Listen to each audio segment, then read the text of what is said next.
ጉድ የሚያስብል ሰበር መረጃ ውድ የተከበራችሁ ተመልካቾቻችን ፊንቴክ ኢንቨስትመንት በሚል በርካታ BYD መኪኖችን አስመጣለሁ ብሎ የበርካታ ሰዎችን ገንዘብ ተቀብሎ ያጭበረበረው ድርጅትን ሲያስተዋውቁ የነበሩት በርካታ አርቲስቶች መታሰራቸው ተሰምቷል። ይህንንም ውስጥ ሰለሞን ቦጋለና መንሱር ጀማልም ተካተውበታል። ስለዚህ ፊንቴክ ስለተባለው ኢንቨስትመንት ድርጅትና ስለበርካታ በታዋቂ ሰዎች የምትበረበሩ ሰዎች ይህንን ቪዲዮ መመልከት አለባችሁ። አብራችሁን ቆዩ። በሌላ መረጃችን ስናቀና የታላቁ መቄዶንያ ባለቤት ቢኒያም በለጠ ማለት ነው በአሁኑ ሰዓት ከባድ ችግር ውስጥ መግባቱ ተሰምቷል። ይህንን ተከትሎ በእርዳታ ድርጅት ላይ በእርዳታ ጉዳይ ላይ የሚሰሩት እነ ማስተር አብነትም በአሁኑ ሰዓት እየተጠየቁ ነው የሚገኘው። በርካቶችም ስሞታ እያነሱ ነው የሚገኙት። በእነሱ ጉዳይ እጅግ የተነሳ አዳዲስ መረጃዎች አሉ የማጋራችሁ ይሆናል ማለት ነው። ውድ የተከበራችሁ ተመልካቾቻችን አሉላ ፍሬው የተባለ የትርታ FM ማለት ነው የስፖርት ጋዜጠኛ መባረሩ ተሰምቷል። የተባረረበት ምክንያት ደግሞ ባለማተም መሆኑና ኦርቶዶክስ እንደሆነ በሶሻል ሚዲያ ኦርቶዶክስ ያልሆነች ሴት አላገባም በማለቱ እንደሆነ ተሰምቷል። ይህንን መረጃ በሰፊው የምናጋራችሁ ይሆናል። አብራችሁን ቆየው። በተከበራችሁ ተመልካቾቻችን እየቆየን ነው፣ በርካታ ስራዎች ስላሉብን ነው፣ ይቅርታ ይደረግልን። አሁንም በአዳዲስ መረጃዎችና በወቅታዊ መረጃዎች ተገናኝተናል ማለት ነው። ከእናንተ የሚጠበቀው አይከፈልበትም፣ የላይክ ምልክቷን ይጫኗት፣ ላይክ ያደርጉ። ሰብስክራይብ ያደረጋችሁ ሁላችሁ ሰብስክራይብ ልታደርጉ ጋበዝኳችሁ። ከምንጊዜም ወዳጃችሁ ሚኮ ነኝ። አብረን ቆይ።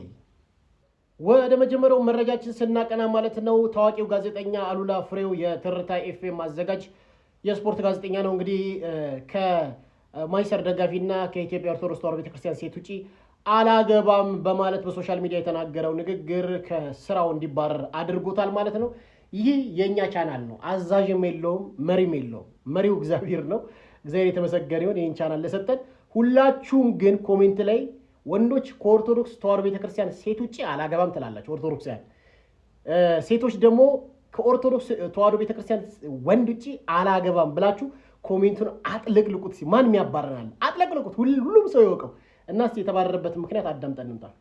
ጋዜጠኛ አሉላ ፍሬው ከካውንስሉ ወጥቶ በነበረው ደብዳቤ ዙሪያ በሃይማኖቴ ላይ ያለኝን አቋም በማንጸባረቄ ምክንያት ከትርታ FM ስራ አስኪያጅ ወደ ስራ ገበቴ እንዳልገባ በጥበቃ ከበር እንድባረር አድርጋኛለች አለ።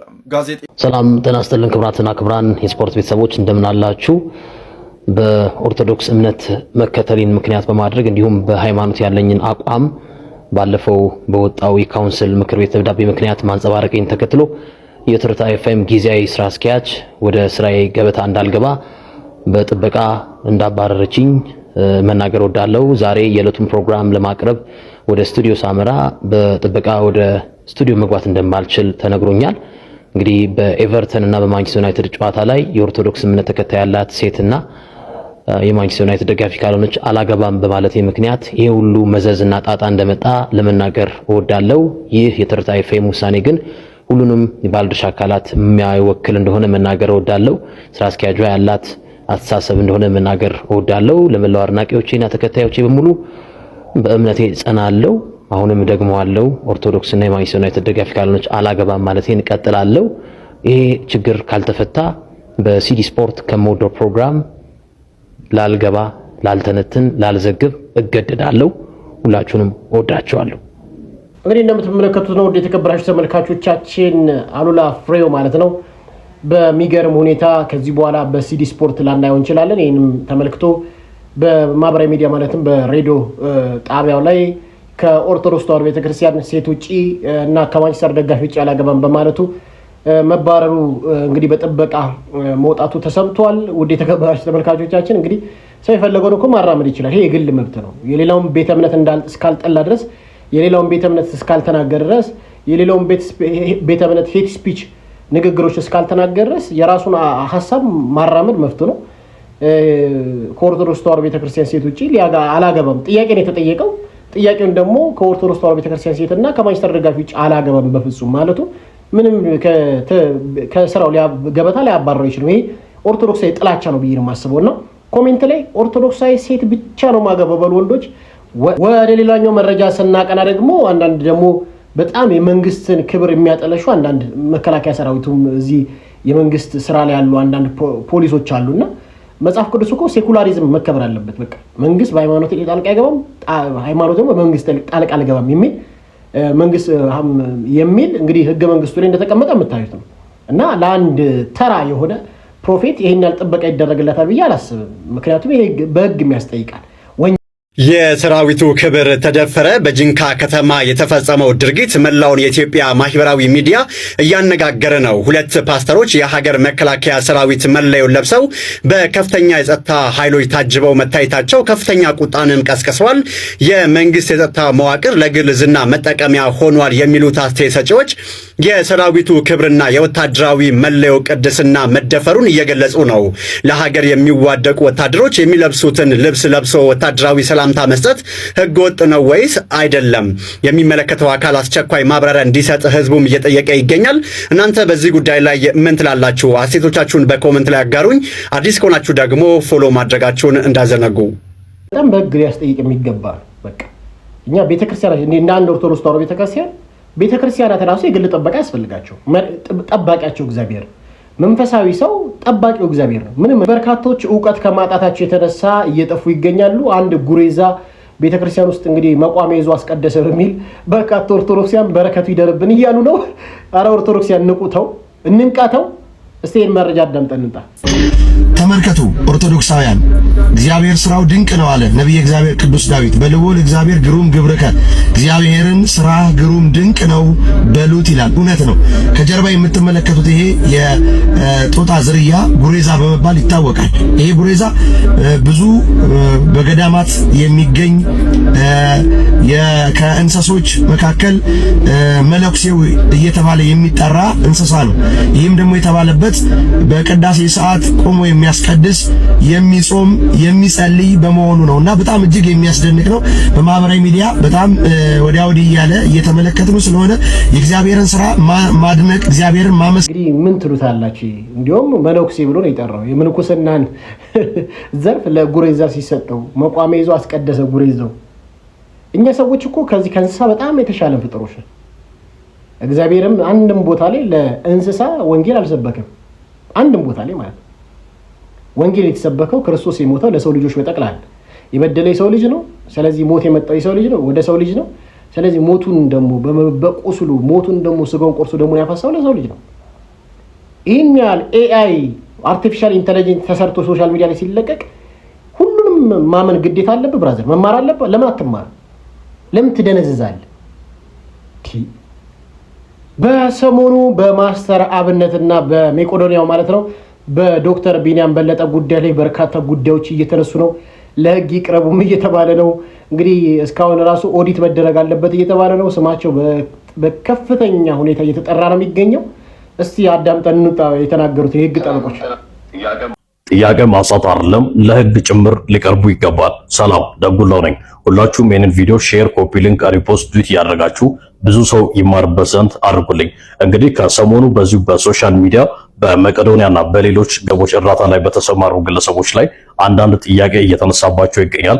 ይህንን ጥያቄ ተከትሎም ጥያቄዎች ላይ ደግሞ ብርቱ ተቃውሞ እየተነሳባቸው ተመልክቻለሁ። ይህንን ጉዳይ በተመለከተ እንደ ግለሰብ የራስን ምልከታ፣ እንደ ጠበቃ ደግሞ አንዳንድ ነጥቦችን ከህግ አንጻር አንስተን እንመለከታለን። በተለይም ደግሞ እርዳታ ስራ ላይ የተሰማሩ ግለሰቦችን በምንመለከትበት ጊዜ ከሌላው ዓለም በተለየ እኛ ሀገር እነዚህ እርዳታ ስራ ላይ የሚሰማሩ ግለሰቦች የራሳቸው ስራ የሌላቸው፣ የራሳቸው ምንም አይነት የገቢ ምንጭ የሌላቸው፣ ሀብት ንብረት የሌላቸው ሆኖ እናገኛለን። የእርዳታ ስራ እንሰራለን ብሎ የሚሰሩትም ከሌሎች ሰዎች ገንዘብ ሰብስበው ገንዘብ አጠራቅሞ ባሻቸውና ደስ ባላቸው አካሄድ ለሌሎች ሰዎች ገንዘብ የሚያከፋፍሉ ሆኖ እናገኛቸዋለን። ከዚህም ባሻገር ደግሞ እርዳታ ስራ ላይ ከመሰማራታቸው በፊት ምንም ስራ ምንም ሀብት ንብረት በስማቸው ያልነበሩ ሰዎች፣ አንዳንዱ ደግሞ ክፍለ ሀገር ላይ ሞተረኛ ጭምር የነበረ አሁን ላይ ግን መኪና፣ ቤትና ሌሎች ንብረቶችን ይዘው አፍርቶ እናገኛለን። ስለዚህ ይሄ ነገር የሚያጠራጥር ስለሆነ ጥያቄ ማንሳት አግባብነት ያለው ነው ብዬ አምናለሁ። መንግስትም በዚህ ጉዳይ ላይ ጣልቃ ገብተው በተለይ ገንዘብ ማሸሽ፣ በህገወጥ መንገድ የተገኘን ገንዘብ ህጋዊ አስመስሎ ማቅረብና ሌሎች ወንጀሎች ላይ እነዚህ እርዳታ ላይ የተሰማሩ ግለሰቦች ሊሰማሩ ስለሚችሉ መንግስት በዚህ ጉዳይ ላይ ሲሪየስ የሆነ ክትትል ሊያደርግ እንደሰማችሁት ነው ለጥፎ እየሰራ ያለው በሜቄዶንያና በማስተር አብነት ጉዳይ ላይ ነው። ታዋቂ አርቲስቶች በቁጥጥር ስር ላይ ውለዋል። በርካቶችን አስገርሟል። እስቲ ቪዲዮ አዳምጠን እንምጣ። በቁጥጥር ስር ዋሉ አርቲስት ሰራዊት ፍቅሬ፣ መንሱር ጀማል፣ አርቲስት ዳንኤል ተገኝ፣ አርቲስት ይገረም ደጀኔ፣ አብርሃም ግዛውና ወንድም ካሊድ በቁጥጥር ስር ውለዋል። ፌዴራል ፖሊስ የፊንቴክ ኢንቨስትመንት የመኪና ሽያጭ አጭበርበር ወንጀል የተጠረጠሩ ታዋቂ አርቲስቶችንና የማህበራዊ ሚዲያ ተጽዕኖ ፈጣሪዎችን በዛሬው ዕለት በቁጥጥር ስር አውሏል። የእነዚህ ሰዎች መታሰር ዋነኛው ምክንያት ከተጠርጣሪው ድርጅት ጋር በማስታወቂያ በጋራ በመስራት የህዝቡን አመኔታ ያላግባብ መጠቀማቸው ነው ተብሏል። አው በቁጥጥር ስር ላይ መዋል አለባቸው። አንዳንድ ጊዜ ታዋቂ ሰዎች ገንዘብ የሚባል ነገር ሊሸውዳቸው አይገባም። ይሄ ማንንም ሰው ማስታወቂያ ውጭ ሀገር እንወስዳለን እንደዚህ እናስቀጥራለን ብለው በታዋቂ ሰዎች የሚሰሩ ማስታወቂያዎችን አምናችሁ ብራችሁ የሚበዘብዙ ሰዎች ካሁኑ ጥንቃቄ ማድረግ አለባችሁ ማለት ነው። በእውነትም ነግራችሁ ብዙ ጊዜ በታዋቂ ዜና አቅራቢዎች በቲክቶከሮች ምናምን ነገር የማይሆን ነገር ማስታወቂያ ይሰራል። እናንተ ደግሞ እነሱን ሰው ታዋቂዎችን ስለምታምኑ ብላችሁ ገንዘባችሁን ትበትናላችሁ እና መጠንቀቅ አለባችሁ። እነዚህ ከዚህ በፊት ዳናይት መክብብ እንደዚህ አይነት ጣጣ ውስጥ እንደገባሽ የሚታወቅ ነው። መታሰር አለባችሁ፣ በህግ መጠየቅ አለባችሁ ግዴታ። ለመጀመሪያ ጊዜ ያስደስተኝ የሞት ፍርድ። እስቲ ይህን ዜና አዳምጣችሁት ነው። ሰበር ዜና መጥቷል። የሞት ፍርድ ተፈርዶበታል። አቶ አሮን ዮሐንስ ይባላል። በጎፋ የሚገኝ ሰው ሲሆን ከሚስቱ ጋር በመጣላት ሚስቱ ወደ ቤተሰቦቿ ስትሄድ ተከትሎ ቤተሰቦቿ ጋር በመሄድ ቤተሰቦቿ ቤት የነበሩትን 3 ህፃናት ገድሎ 4ኛውን ለመግደል ሙከራ ሲያደርግ ተይዞ ወደ እስር ቤት ተወስዷል። ታዲያ ፍርድ ቤት በቀረበበት ወቅትም ፍርድ ቤቱ ግራ ቀኝ ያለውን አይቶ በሞት ፍርድ እንዲቀጣ ውሳኔ አስተላልፏል ተብሏል። መረጃው እንዲሁ ምን አይነት ጭካኔ ላይ ደረስን? አንተ ከሚስት ጋር ተጣልተህ ህፃናቶችን ትገላለህ። ቤተሰቦች አረመኔ ጊዜ ላይ ደርሰናል። አረመኔ በስመ አብ ወወልድ ወመንፈስ ቅዱስ።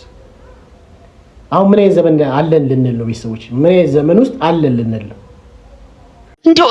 እንዴት ቢንቁነ ነው ግን የቃሪያ እምነት ከአባት የጓሮ የሚቆረጥ ቃሪያ ሰብስቦ እምነት ነው እያለ ሲያበላህ በባዶ ሆድ አሜን ብለህ የምትቀበል እንዴት ቢንቁነ ነው ግን እንዴ! የቃሪያ እምነት የሰናፍጭ እምነት ይሄ ንቀት እኮ ነው። ቤተክርስቲያኒቱን ማጣለል፣ ህዝቡን መናቅ፣ ምንም አያውቅም አያነብም ንቀት እኮ ነው። ይሄ ነውር እኮ ነው በጣም። ቃሪያ ከአባቴ ማሳ እኮ ነው የሚበቅለው። ሰናፍጭ፣ ማር፣ ቅቤ እነዚህ እኮ ስርዓተ ምግቦች ናቸው። ከሃይማኖት ጋር የማይገናኙ እምነት እያሉ ሲሰጡ ዳቦ እንዲህ አርገው ይከምሩና መስቀል መሃል ላይ አርገው እግዚኦ እያሉ ይዞራሉ። ደግሞ ይሄ ሁሉ ማጣለያ፣ የህዝቡን ስነ ልቦና ቶርች ማድረጊያ። አስቀድሰህ የተቀደሰበትን ጸበል የታጠነበትን ማይጠንት ተቀብተህ ቤትህን አትገባም። እምነት ካለህ አትድንም። ለዛ ነው ብዙ ሰዎች 6 ወር፣ ዓመት፣ 5 ዓመት ጸበል ይቀመጣሉ አይድኑም። ጸበል ቀድተው ዘው ይመጡና ሰፈር ውስጥ ለታመመ ሰው ይሰጡታል፣ ይድናል ሰፈር ውስጥ ያለው ሰው። እና ይሄ ትልቅ ንቀት ነው። ለኦርቶዶክሳውያን ትልቅ ንቀት ነው። ለቤተ ክርስቲያን ትልቅ ማዋረድ ነው። ከስርዓት የወጣ ያፈነገጠ በባዶ ሆድ አይደለም ቃሪያ ከእንጀራ ጋር ተበልቶ ቦና ይስጠን። ቃሉት ያሰማልን አባታችን። የሚገርም ንግግር። የዛሬ ፕሮግራማችን ይመስል ነበር። በቀጣይ ፕሮግራም እስክንገናኝ ድረስ ቸር ሰንብቱ። ቻው ቻው።